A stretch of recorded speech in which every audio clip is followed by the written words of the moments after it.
Hello, everyone, and thank you for tuning into our virtual forum about an EWB Global Disaster Response Team. Today, you will be hearing from me. My name is Julia Suzars, and I am the project coordinator with Engineering Service Corps at Engineers Without Borders USA. And you'll be hearing from Kevin Hagan, who is a project manager with Engineering Service Corps at Engineers Without Borders USA. So the purpose of today's forum is to engage with interested EWB member organizations that are interested in building a global disaster response team with us. And so this global disaster response team will be filling the gap that we've been seeing in the field of there being a lack of engineering expertise after a natural disaster occurs.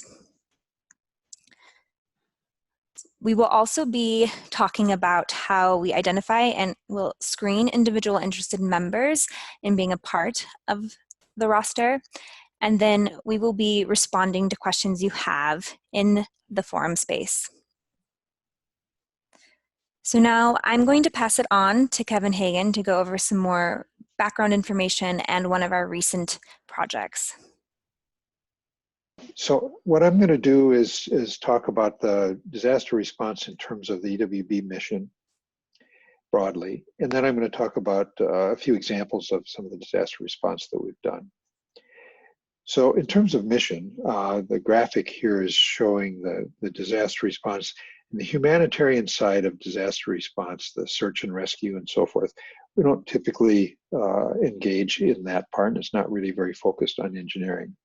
But as you move from that immediate disaster response to the early recovery, that kind of overlap area between disaster response and community development is the area that we see this need for engineering support and a gap that we can fill. The agencies that are doing this disaster response include various UN agencies, and we're often engaged with them, and also many nonprofit organizations, non-government organizations, NGOs, I will typically call them. They have individual missions, perhaps around health or around education or economic recovery. And they're good critical missions. That they often lack any engineering support that can help those missions move forward. So next slide, Julia.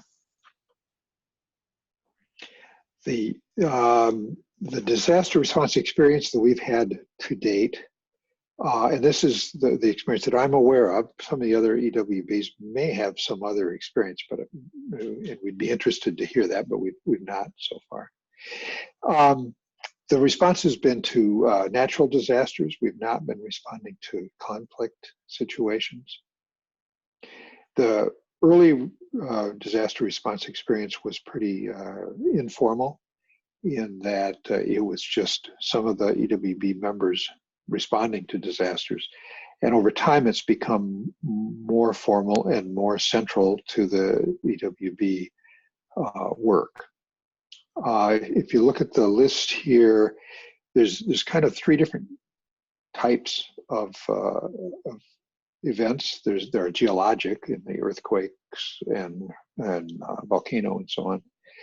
There's weather and climate related, and those are mostly reflected in the hurricanes and so forth, although the drought is also weather or climate related. It's quite different in that it's a slow onset, so it works differently.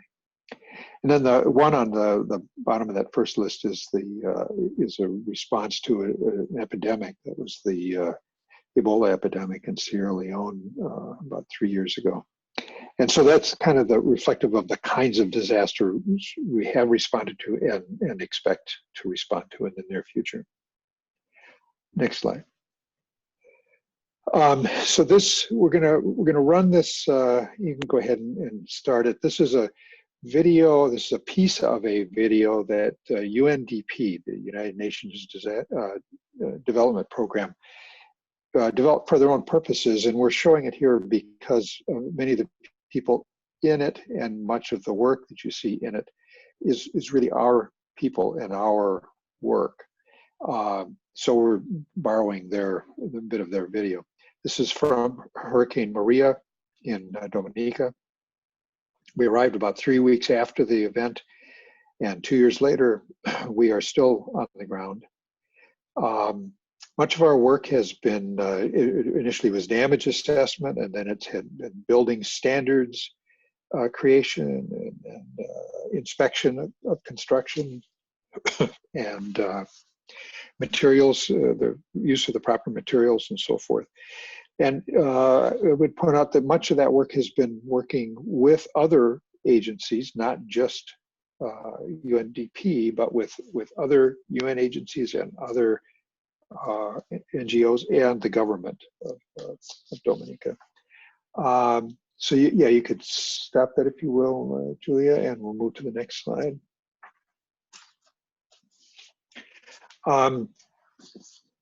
The other example that I want to use is the work that we've recently done in Mozambique after Cyclone Idai. And we do see this as a little bit of a model for the direction we want to go because of the international approach that we ended up using to do the work. Excuse me. So again, this was also work done with the UNDP, and in this case with the government of Mozambique. Our generally described the mission was to provide engineering assistance to that early recovery team. Language was a particular issue here because Portuguese is the kind of the shared language across Mozambique. But also the government uses, itself tends to use English, and then of course there are the regional languages. And language was a particular issue here that caused us to have to reach out. But it wouldn't always be language. Sometimes it would be other local or regional knowledge that would cause us to see the critical advantage to using an international team. Next slide, please. So first, just a thumbnail description of this disaster. It was a cyclone, it's a Category 2 cyclone. It had winds of over 220 kilometers per hour. It had a significant storm surge, although fortunately the worst part of the surge occurred at low tide, so it could have been much worse had the surge occurred even just a few hours earlier or later. It hit Beira very hard, and that's their second most populous city. But unlike the previous example I was showing, Dominica, where essentially the entire country was hit, here it was isolated in terms of a fairly large country. It's the capital, and much of the, let's say the engineering and business and construction and so forth capacity of the country remained and was available. In this case, it's a large disaster. There was 200,000 homes destroyed, so very large scale. Next slide, please. So a little bit of the particulars of what we did. So we arrived, in this case, 3 months after the disaster. We started with a 1-month assessment trip and followed immediately with a 2-month working mission. A fair amount of the work was involved in damage assessment on some of the government buildings. Another key element of the work was the resilience guidelines for resilient construction of public buildings, and they were able to adjust their approach to public buildings very quickly because the government controls the government building reconstruction. The broader question of updating the building code and so forth, it will take some time, but at least they had guidelines that they could use themselves and recommend to others to use to build more resiliently, to be able to resist the winds and storm surges that they really had not been seeing in the past. I conducted a training program for engineers and architects and builders to execute the Build Back Better program. And then the final point there that I would emphasize is that we addressed or assessed and connect this local engineering and architecture and construction capacity. What we've seen is that virtually everywhere that we go in the world, including in this case Mozambique, there is more and better local engineering capacity than most people tend to think, more than most of the agencies think as they come in to provide assistance. And so an important part of our role is to find that local and capacity, understand it, and get it connected with the agencies that need engineering assistance. Next slide, please. So the team that we fielded included 2 from Brazil, 2 from Denmark, 1 from Nicaragua, 1 from the US, and 2 regional interns from Mozambique. And that's why we look at this and being able to bring that kind of a team. Now, we managed it in this particular case, but to do that on a more regular, more rigorous basis, we think this is the right way to do this work. If we had this a little better set up in advance, which is what we're working at here, I would hope that we would be able to engage more in capacity from the adjoining countries in Africa as well. So that's kind of the work that we've been doing and how we see moving that ahead. So I'm going to turn it back to Julia so that she can talk about some of the mechanics of how we see moving this. Thanks, Clevin. So why now are we moving towards a global team? So this is for a number of reasons. One in which is the fact that the clients we work with are typically global organizations themselves. So for us to mirror that demonstrates that we share some of the same values they do. And then in terms of location, having a global response team is advantageous as it allows us to deploy individuals to disasters around the world more quickly. For instance, if there's an event in Southeast Asia, it's much easier for us to deploy an individual from, let's say, India or Australia than it would be from Europe or America. A global disaster response team also allows us to deploy individuals that may have a strong regional understanding of where the disaster took place due to their country of residence as well. So, for instance, if the disaster is occurring in Southeast Asia, deploying someone from that region provides them with additional context that maybe a member from our America team wouldn't have. Then, as we discovered in Mozambique, and as Kevin mentioned, a global team will provide us with a broader breadth of language needs for us to be effective in the field. In Mozambique, we needed a team that spoke Portuguese and English. The government meetings were in Portuguese and the United Nations Development Program meetings were in English, so our team members had to speak both languages. And then time off needs. In the States, in the United States, our team members are often limited to only having 2 weeks of vacation. So by expanding our roster globally, we are able to work with individuals that have more time off and can fill our assignments that require individuals to be in the field for 3 weeks or longer. And then finally, we strongly believe that having a diverse team is a strength, and that not only will this team work to build the capacity of the communities and clients we work with, but it is also building our own knowledge and our own capacity, which we can take back to our own countries of residence and back to our EWB member org.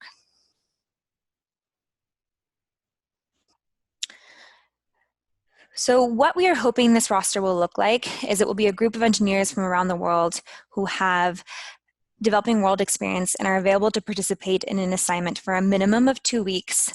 Often 3 weeks to 3 months is the general assignment length, but for a minimum of 2 weeks. And then that they are able to function in challenging conditions. So in not all cases, in some cases, the assignments are, you're in a cottage or a hotel and it's relatively comfortable accommodations, but in other cases you could be in a tent somewhere. So it varies. So it's important that our roster is able to function in challenging conditions. And then who we are looking for. So we're looking for engineers with a minimum of 5 years experience in the following fields: construction oversight, flood risk and mapping, seismic and wind loadings, building design and inspection, structural design risk-prone areas, and infrastructure planning and design. And then for all individuals added to our roster, we will track their country of residency and what EWB member organization they are affiliated with. So we will be able to provide this information to you if you want. And then we'll be able to also provide you with information in regards to if someone's coming into our roster that isn't affiliated with an EWB member organization, but they are, let's say, from Brazil or Australia, and then we'll be able to connect them to you as well. So now moving on to how we will onboard people into our roster. Before we add anyone to the roster, they will be vetted, and this will include an interview and reference checks. And this can also include your member organization being involved in this as well. We are willing to work with each member org individually on how they would like to see this vetting occur. So you may wish to vet them first and then send them to us, or you may be totally okay with us taking the vetting and then letting you know that, you know, we brought this person into our team. And then they will complete training. Right now, the only training we require is Mission Ready from Red R. In the future, we may require additional trainings, but we will be sure that the individual is aware of that prior to them being put on the roster. So then now they are on the roster, let's say, but before they go on an assignment, before they go on a trip, they will have to become an EWB USA volunteer. There is no cost associated with this, and they will not be claimed as our volunteer in communications. If they are another EWB org's volunteer, we will state that in communications. This is only for insurance purposes. So for our travel insurance and liability insurance to cover the volunteer in the field, they have to be an EWB USA volunteer. But it's just for our database backend data. It's not going to be anything that we present up front. And then we generally cover the following: flights to and from the country, lodging in country, and that includes if there needs to be an overnight lodging for the overnight, per diem, and some travel medication. So this brings us to the end. If your member organization is interested, we have placed a form on the web page we have created, which you can see the link to the web page below. You just need to type that into your browser. That web page also includes some more information as well, and you will fill out a really basic Google form that will then let us know that you are interested. You can input some, questions in there if you'd like, and we will set up a time to talk with you about the best way we can grow this roster together. You also have the option to respond in the forum feed with a question or comment, and we will take time to respond to those as well. So I want to thank you all for tuning in to the virtual forum and expressing interest in building a global disaster response roster with us. If you have any additional questions, as I said, you can put them in the forum, but you can also email me at julia.sluzars@ewb-usa.org. Thank you so much, everyone, and have a fantastic day.